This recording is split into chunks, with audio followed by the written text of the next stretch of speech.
Jangan tanggung sendiri, kita kawan.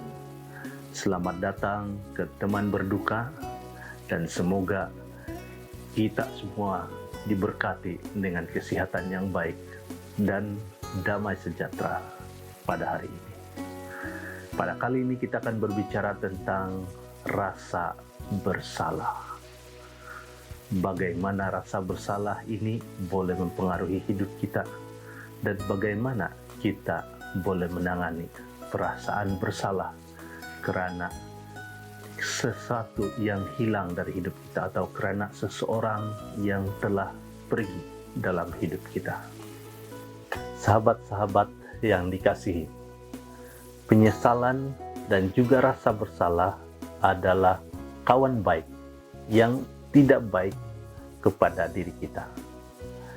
Rasa bersalah ini adalah reaksi yang normal apabila kita kehilangan seseorang. Namun kalau tidak ditangani sebaik-baiknya, rasa bersalah ini akan membawa kepada bebanan emosi, tekanan yang akan menjejaskan fungsi harian kita. Kita akan mula mengalami kesukaran untuk tidur, mungkin dalam pemakanan kita tidak lalu makan atau terlalu kuat makan sebagai pelarian, dan dalam hubungan kita dengan orang lain pun terjejas karena rasa bersalah yang selalu terngiang-ngiang di benak kita.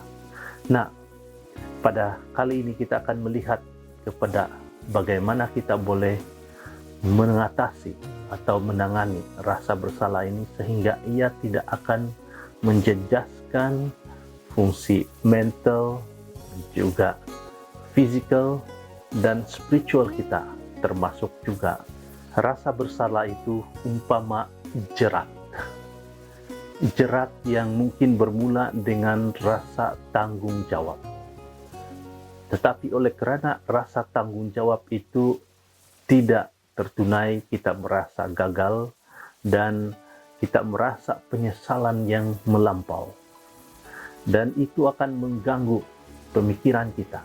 Kita akan terganggu dengan hal-hal yang telah berlaku di masa lalu. Dan ini menjejaskan diri kita. Kita tidak lagi dapat melakukan sesuatu dengan normal karena kenangan-kenangan yang menyakitkan ini. Rasa bersalah yang selalu menuding ataupun menusuk ke dalam kalbu kita. Nah, sahabat-sahabat sekalian, bagaimana kita menangani rasa bersalah? Ya, pertama sekali kita perlu lakukan adalah bertenang dan melakukan reality check, ataupun kita periksa betul-betul benarkah rasa bersalah ini adalah rasa yang boleh membantu diri saya. Kita harus bertanya kepada diri kita, apa yang membuat saya rasa bersalah? Apa sebenarnya yang buat saya merasakan perasaan ini?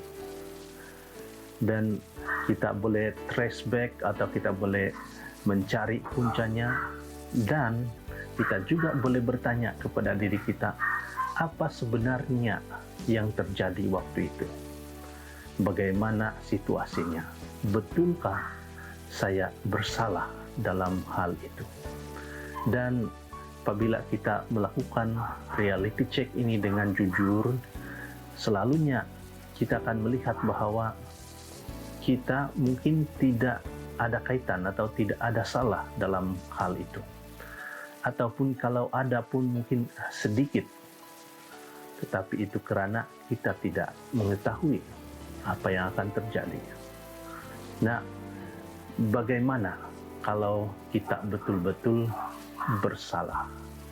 Ini adalah satu lagi pertanyaan yang memerlukan jawaban yang jujur, dan juga ada waktunya ia memerlukan pertolongan dari golongan profesional seperti counselor, psikiatris, dan orang-orang yang boleh membantu Anda untuk memproses rasa bersalah ini agar ia tidak mengganggu hidup Anda. Nah, kalau saya memang bersalah, kita juga tanyain, apakah saya berniat jahat atau apakah saya sengaja berniat jahat dalam perkara itu. Dan kalau tidak, ya kita memang tidak berniat jahat. Dan apa yang perlu disesali, kita hanya tidak tahu itu akan terjadi waktu itu. Apakah yang saya boleh lakukan sekarang untuk memperbaiki keadaan ini? Apa yang saya boleh lakukan sekarang untuk memperbaikinya? Yang berlalu itu sudah berlalu, dan menghukum diri tidak lagi akan membantu kita, malahan ia akan memburukkan suasana itu, sehingga kita akan menjejaskan bukan hanya diri kita tetapi orang lain juga. Dan sekali lagi tanyakan soalan ini, adakah dengan menyalahkan diri dan menghukum diri itu membuat kita boleh mengatasi rasa bersalah ini? Mungkin ada yang rasa patut menghukum dirinya, tetapi apa sebenarnya yang kita lakukan? Kita melakukan sesuatu yang tidak adil kepada diri kita dan juga kepada orang lain. Jadi pada kali ini kita melihat kepada rasa bersalah ini sebagai sesuatu jerat yang kita boleh atasi dengan bertanya secara jujur kepada diri kita, melihat realiti sebenar atau keadaan sebenar di mana kesalahan kita itu. Dan mungkin kita juga akan melihat bahwa kesalahan kita itu ada di situ. Jadi bagaimana kita mengatasi itu? Jika kita memang bersalah, kita perlu belajar untuk mengampuni diri kita.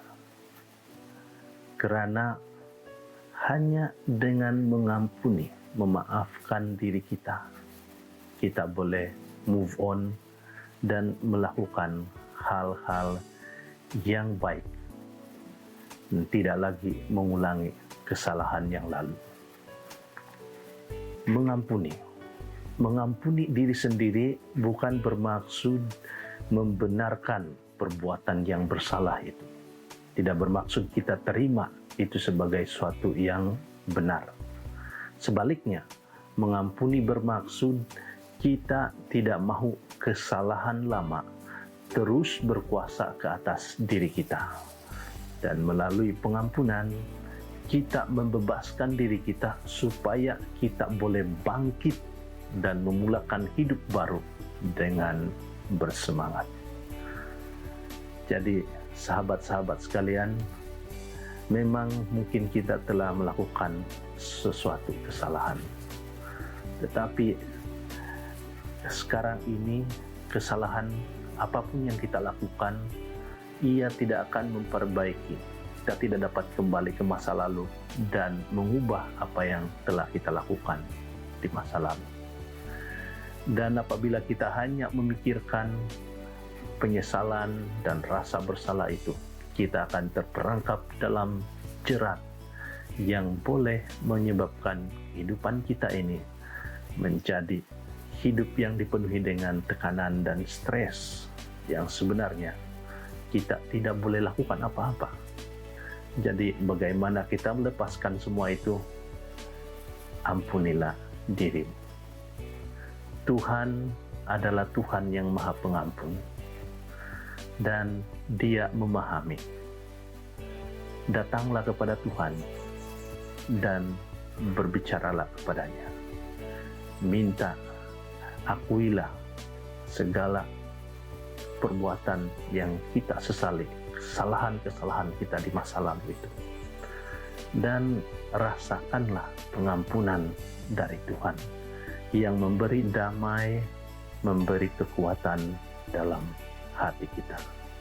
Semoga kita mempunyai keberanian, kita mempunyai kekuatan, kita mempunyai kedewasaan untuk mengampuni diri kita terhadap kesalahan lalu yang menyiksa kita pada saat ini. Teman berduka mendoakan Anda supaya Anda menemukan ketenangan itu. Kamu down, jangan tanggung sendiri. Kita kawan.